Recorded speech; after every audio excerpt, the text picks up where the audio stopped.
So, section 11.3.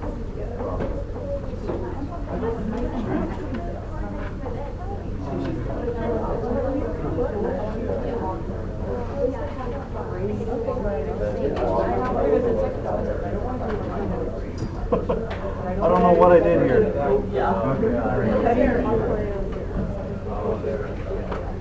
I've never pressed that button before.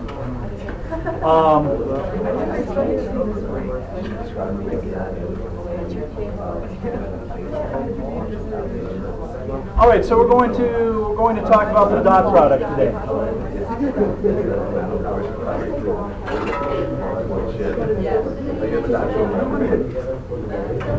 All right, let's get started, folks. Dot product. Dot product is one form of vector multiplication.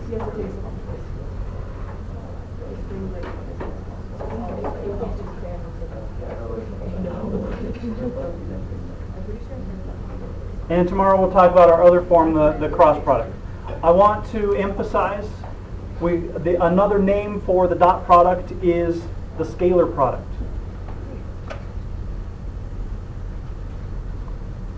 The dot product, when we talk about this, I want to emphasize this before we get into the details. The dot product is always a scalar.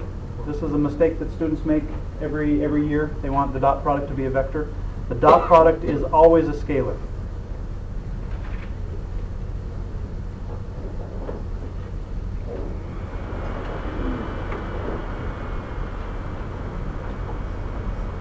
So we'll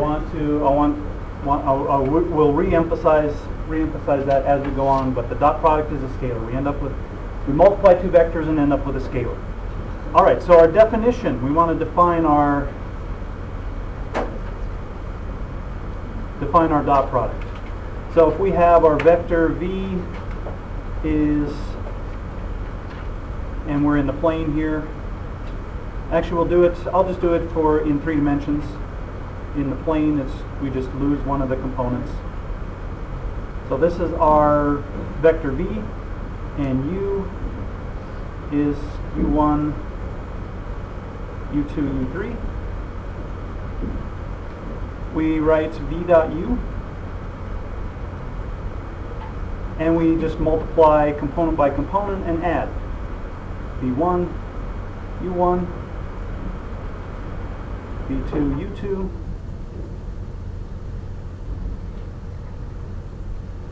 and v3, u3. And in the plane, we would just lose the v3 and u3. So we end up with a scalar. We just multiply like components and add. And again, another name is the scalar product. This is a scalar.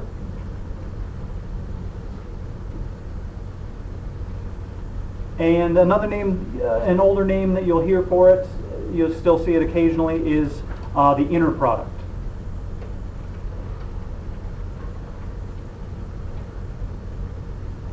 So dot product, scalar product, inner product all mean the same thing.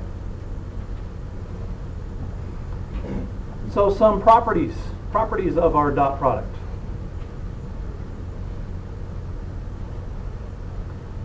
Dot product is a nice product. It behaves pretty nicely. There's nothing really special nothing tricky about the dot product. V dot u equals u dot v. So we can switch the order. We can also distribute u dot v plus w. We just distribute u dot v plus u dot w.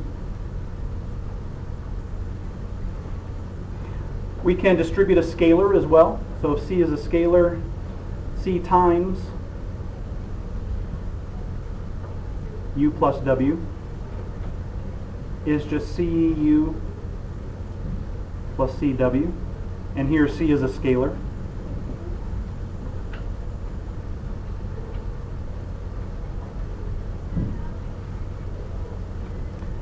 If I take the dot product of the 0 vector with any vector, I get 0. And this next one will be useful in a lot of different contexts. If we take the dot product of a vector with itself, we get the magnitude of the vector squared.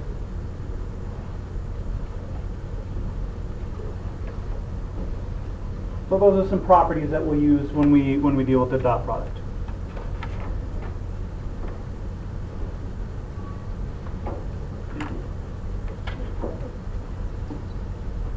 Now, a lot of times it will be convenient to talk about the vector and the angle between the two vectors and the angle between them. So if we have the vectors, if we know the angle between the vectors, we can figure out the angle between the vectors. We can define the dot product in a slightly different way. So we're going to say that we have an acute angle, 0 is less than or equal to theta less than or equal to pi, and we have, this is the angle between our vectors.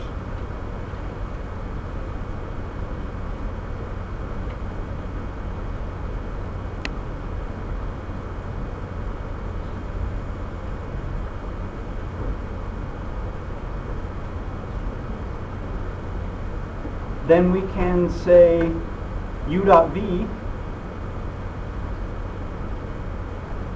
equals the magnitude of u times the magnitude of v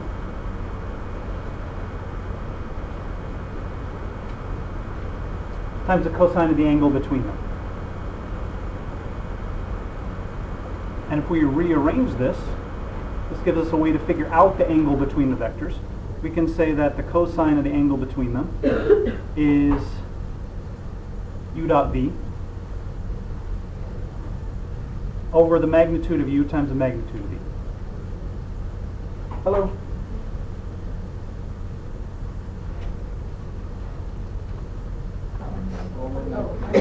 All right, so the cosine of the angle is u dot v divided by the magnitude of u times the magnitude of v.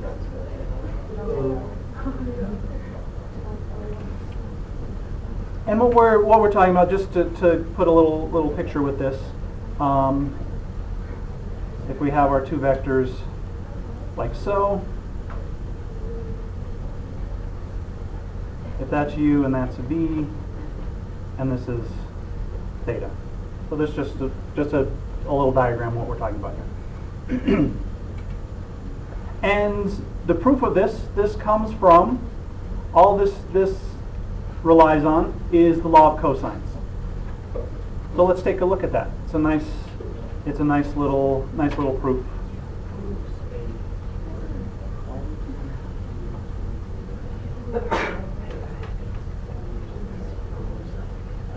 So we're going to use the law of cosines.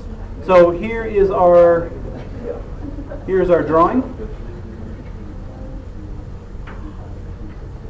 This is u, this is v, this is theta, and this vector from here to here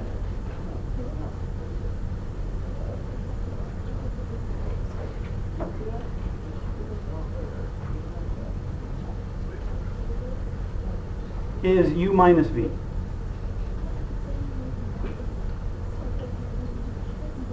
So we're going to use the law of cosines on this little triangle. So the law of cosines tells us that the magnitude of u minus v squared equals the magnitude of u squared plus the magnitude of v squared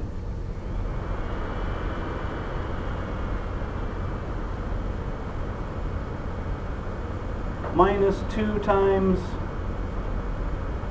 the magnitude of u times the magnitude of v times the cosine of the angle between them.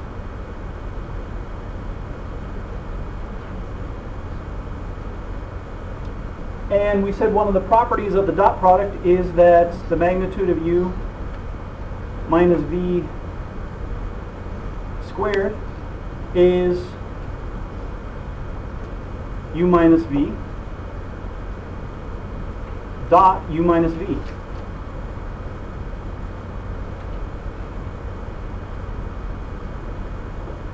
And now I'm just going to expand this dot product. So we're just going to distribute here.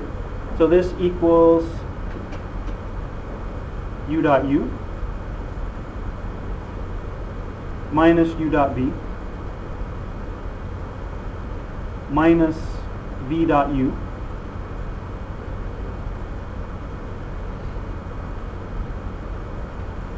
plus v dot v.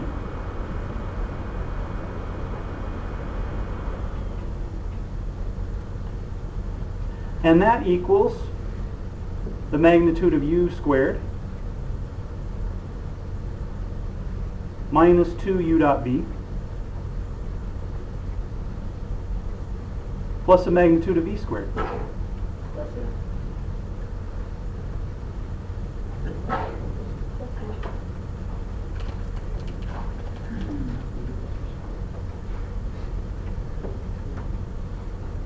So now I'm going to substitute this for the left side of my equation here.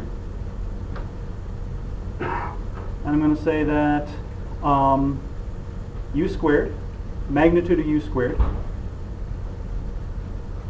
So I'm just putting this here for u minus v magnitude squared, minus 2u dot v plus the magnitude of v squared equals this quantity from the law of cosines. U squared plus magnitude of v squared minus 2 uv cosine theta. Well, I have common terms of magnitude of u squared, magnitude of v squared. I have a common term of 2. So when I cancel all these common terms out, I get that u dot v equals, all I'm left with is magnitude of u times the magnitude of v times the cosine of theta. So this property of the dot product only relies on the law of cosines. So it's nothing tricky, nothing unusual. We'll use this quite a bit. This notation for the dot product. All right, questions so far? I like this just because the law of cosines is kind of nice, and it's nice to relate what we're doing with vectors back to something that's a little more familiar. All right, u dot v, we said that when we use this notation, our angle is acute. So u dot v is going to be greater than 0, or the magnitude of u times the magnitude of v. Sorry, that's what I meant to say. Magnitude of u times the magnitude of v is greater than 0. So if our relationship, this tells us about the relationship between the angle between the two vectors. It tells us something about the angle between the two vectors.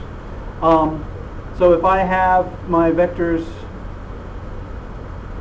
situated like this, if this is u and this is v, my dot product is going to be positive. So if the angle between them is acute, my dot product is going to be positive. If the angle between them is obtuse, so if I have this situation,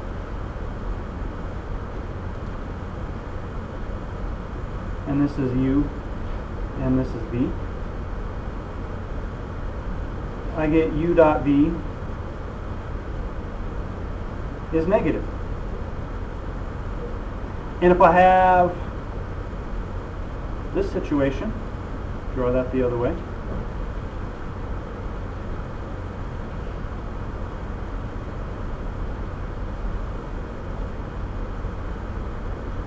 And that's U and that's V. Then my dot product equals 0. So if our vectors are, if the angle between the vectors is 90 degrees, the right angle between the vectors, the dot product is going to be 0. That's another thing, this is another property that we're going to rely on quite a bit.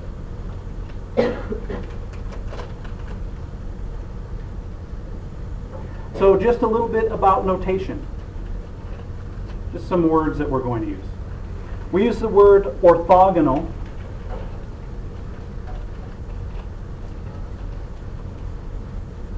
to talk about the relationship between two vectors. So we say when we have a right angle between two vectors, we say they're orthogonal. So we use the word orthogonal when we're talking about vectors. We use the word perpendicular when we're talking about lines and planes.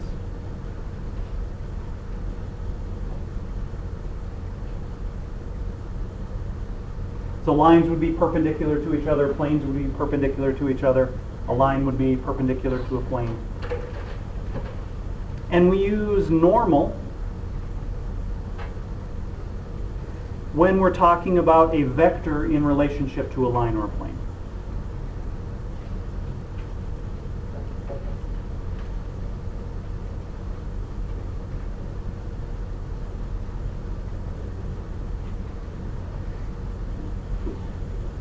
So we would say a vector is normal to a plane, or a vector is normal to a line. So just three different ways talking about 90-degree angles. We just use them in different situations. Sometimes they're kind of interchangeable. People will use them kind of interchangeably, but this is the most common notation. So we would say these two vectors were orthogonal. The vector that comes directly out of the screen here would be normal to the screen. And then we would say that the corners of the room are perpendicular. So all of these mean 90 degree, intersect at 90 degree angle.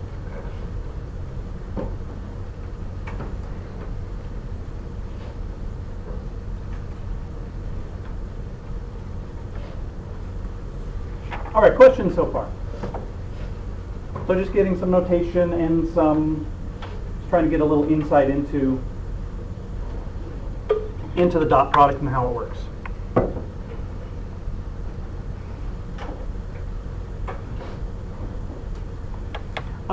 So let's look at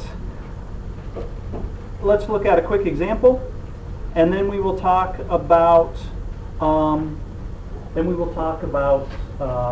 vector projections. So here's what I want to do. I'm going to give you three vectors, and I want you guys to find the angle between these vectors.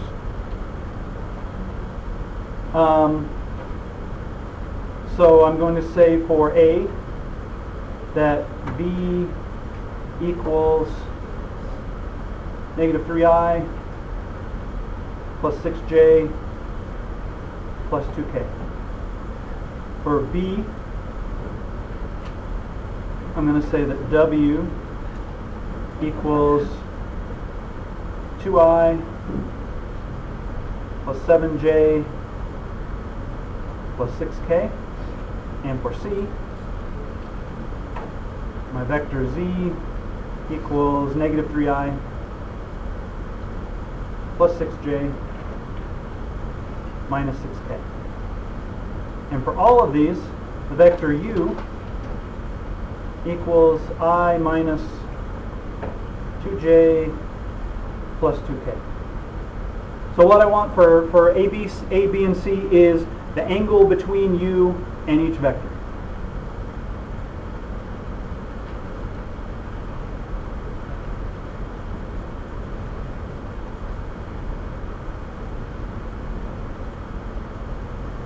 All right, so work on that for a minute, and then we'll talk about our answers.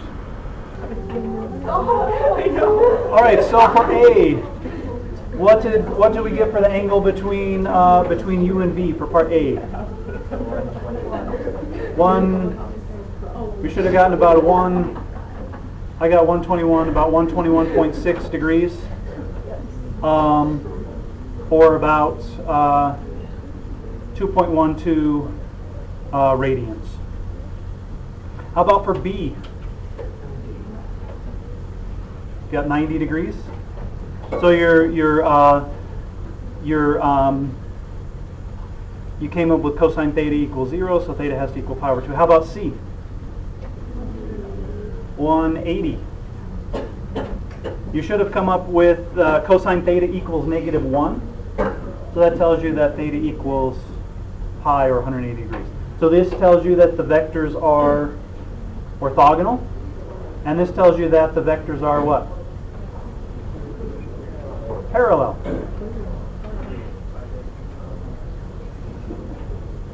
And if we look at U and Z, we see that Z is a scalar multiple of U. So that would tell us that they were parallel as well. So the angle between them is 180 degrees.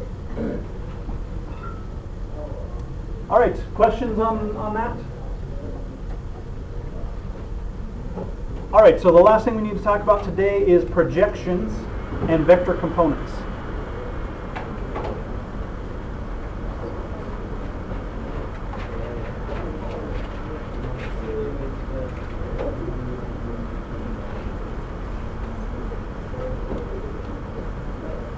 So sometimes it will be useful. It will be useful to find the projection of one vector that is parallel to some other specific vector and normal to another vector. So we want to break a vector into components, into vectors that are normal and parallel to another specific vector. For example, when we're talking about force along a plane or something like that, we want a vector in the direction of the plane and a vector normal to the plane. So we want to come up with a process of finding those projections. So let's draw a picture here. Here's my vector U, and we're going to say this is vector V.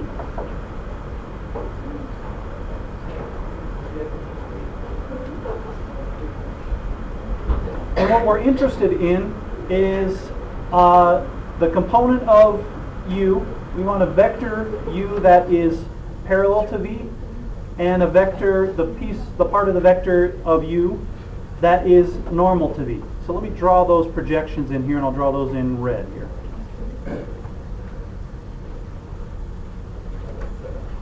And I'm just going to extend this a little bit here. And what we're talking about is, and I want to make this guy just a touch shorter. There we go.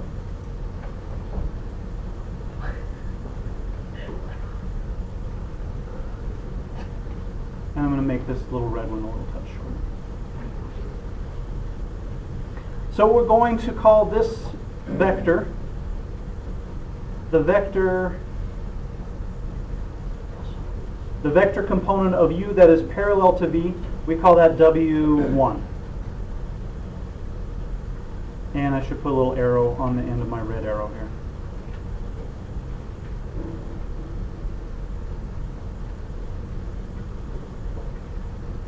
Like so. And we call this vector W2.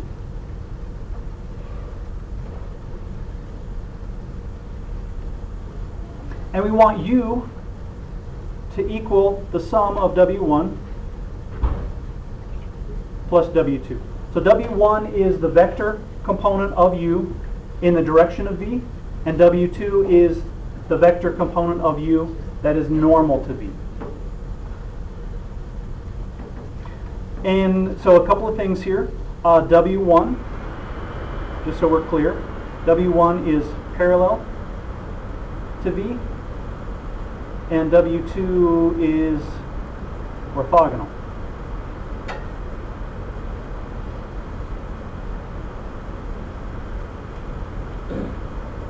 So we call W1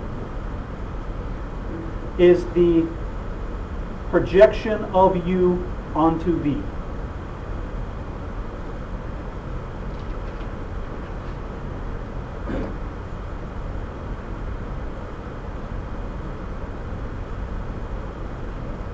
So we're thinking we're projecting this directly down onto V. So we're projecting, let's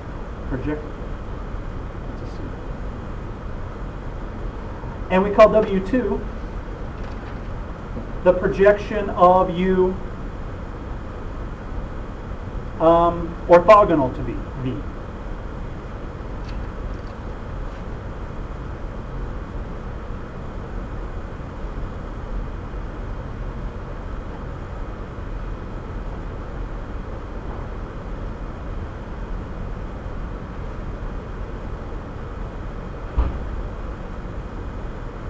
And the other way that you'll hear this is we'll say W1 is the vector component of U along V, and W2 is the vector component of U orthogonal to V. So we want to find these quantities. And it's also important to remember here that we are talking about vector quantities. These are vectors, not scalars.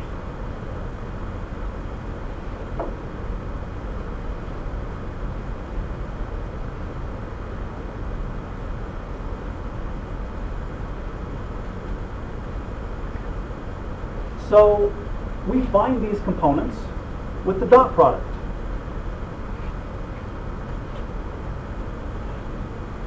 So I'm going to draw another piece of this diagram down here, and we'll talk about how we find these components. So there's U, and there's V, and here is the angle between them.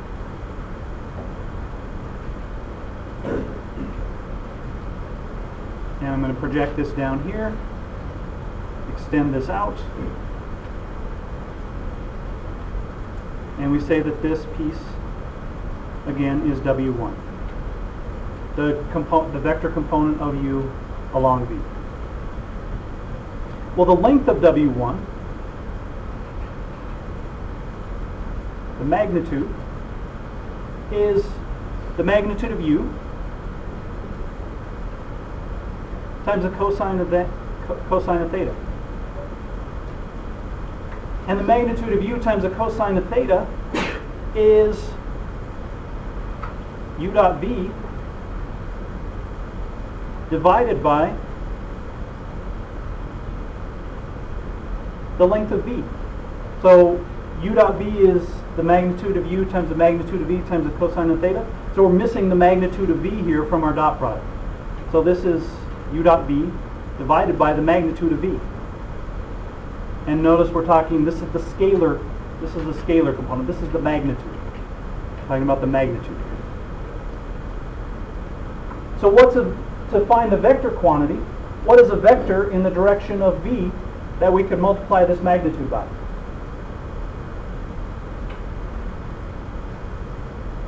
We talked about these on Tuesday. What can we use? What vector in the direction of V can we multiply by this magnitude to get this vector W1? A unit vector. So we can multiply this by the unit vector, very nice, in the direction of V, and that would be this projection W1. We have the magnitude of W1. We want a vector in the direction of W1 with this in the direction of V with this magnitude. So we're just going to multiply it by the unit vector in the direction of V. Yes? No. Because U dot V, I'll just write it over here in red, equals the magnitude of U. I'm going to use single bars here. Magnitude of V cosine theta So u cosine theta, if I divide both of these by the magnitude of v, so I'm going to divide by the magnitude of v here.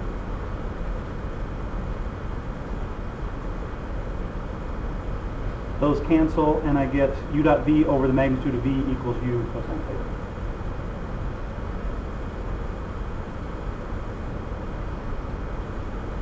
So now I'm going to multiply this by the unit vector in the direction of v. So W1, switch to black here.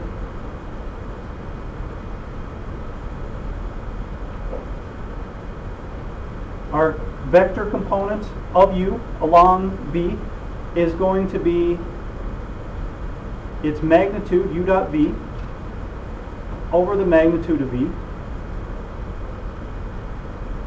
times the unit vector in the direction of v, which is v over the magnitude of v.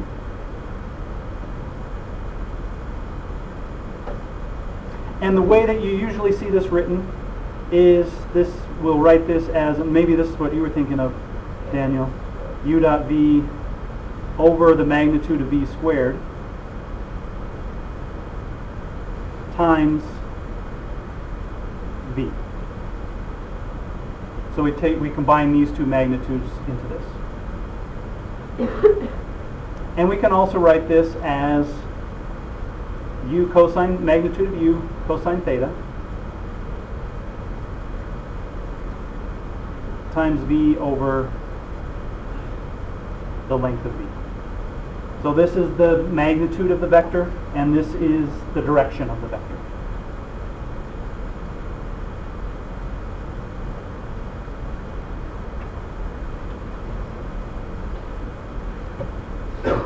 The notation that our book uses for W1, and that you'll see frequently in math books, is that W1, and I find the notation kind of confusing, the projection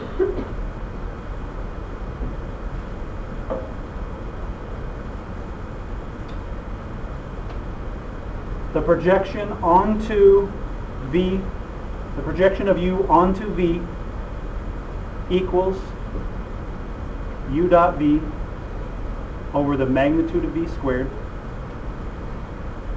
times V.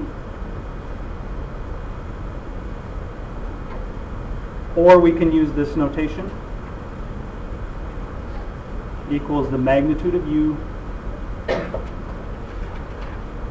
cosine theta times V over the length of V. So this is the projection of u onto V, is how we read this. The nice thing about this form is we do not need to know the angle between the two vectors. We can calculate this directly. For this form, we need to know the angle between the two vectors. And because W1, u equals W1 plus W2, our vector component orthogonal, W2, is going to be u minus W1. So to find our orthogonal components, we first calculate the component along V, and then we find the orthogonal component by subtracting those two vectors.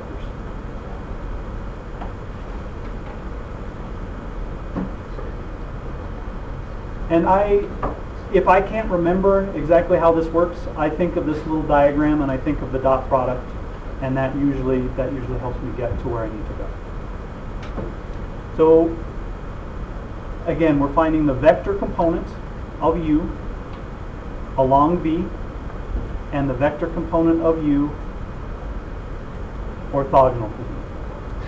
So if this were the example I used was an inclined plane problem, this would be the magnitude of the force along the plane, or this would be the force vector along the plane, and this would be the force vector normal to the plane. All right, questions on that little development? about our vector projections.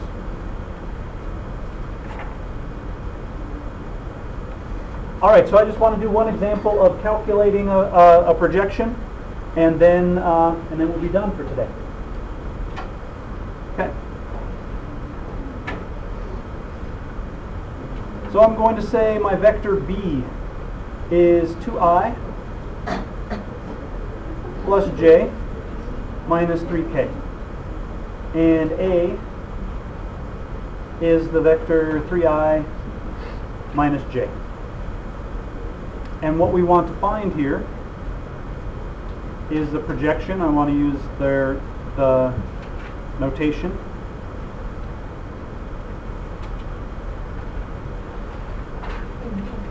So the projection of B onto A. And the vector component, and we don't have a special notation for this vector, of B orthogonal to A.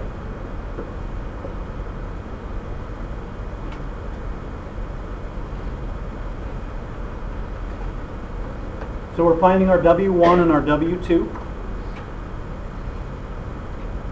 So I'm going to, just as a reminder, we say that B is the sum of these two vectors, W1 plus W2. W1 is our projection of B onto A, and W2 is the projection, the vector component orthogonal to A.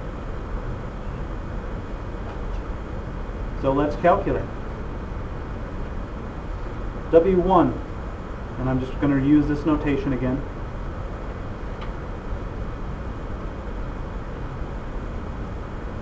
And we came up with, this is B dot A over the length of A squared times A.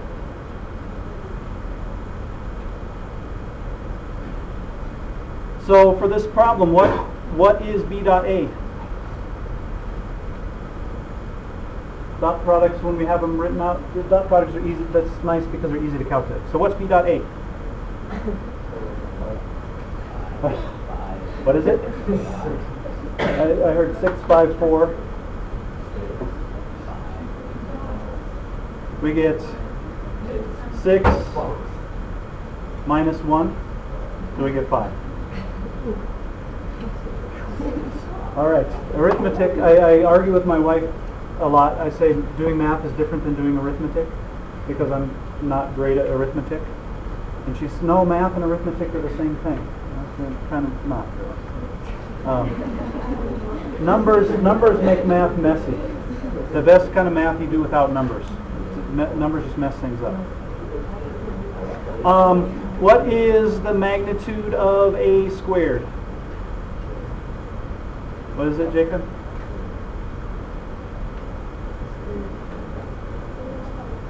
Square root of 10?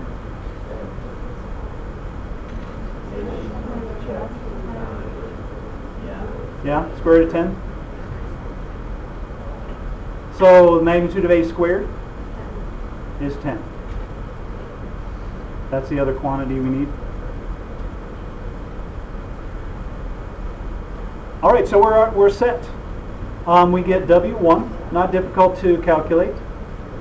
W1 is 5 over 10 times vector A. Times 3i minus j. So we get 3 halves I minus 1 half j. And we can check our work here. Is W1 parallel to A?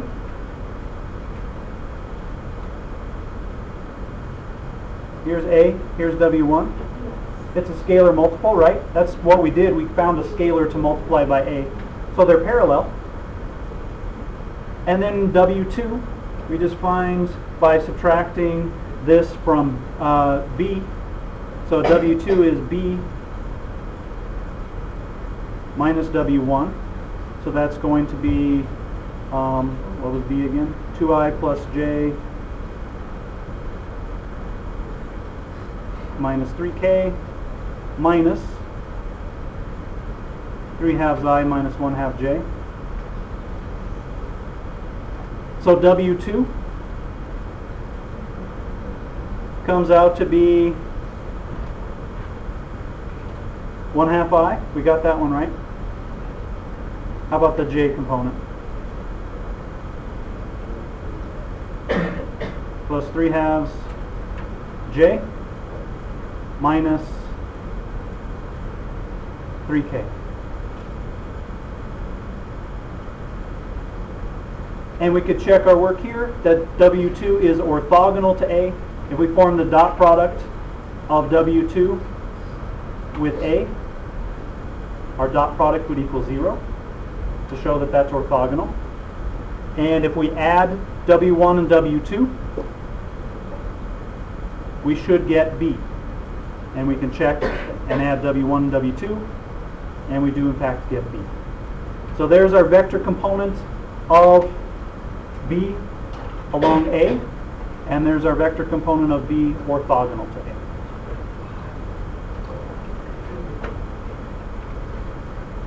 So questions on projections and vector components? All right, and we're going to use dot products for lots of different things.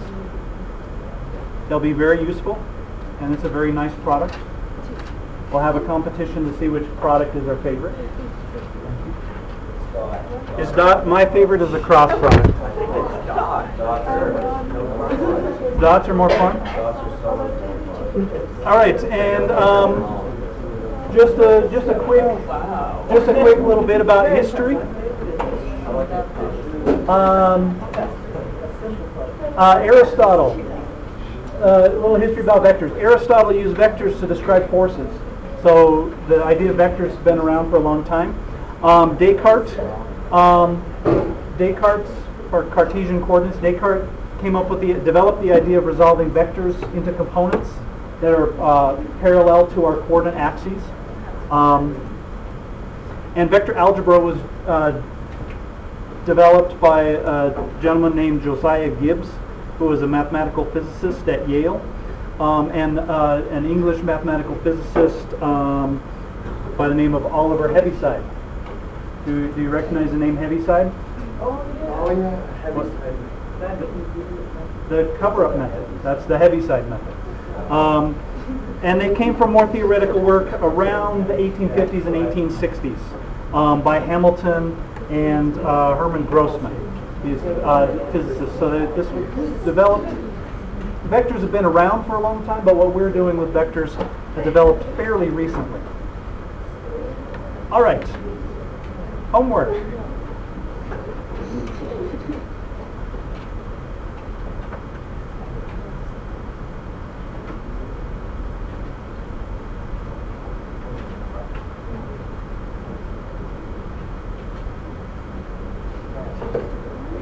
There you go.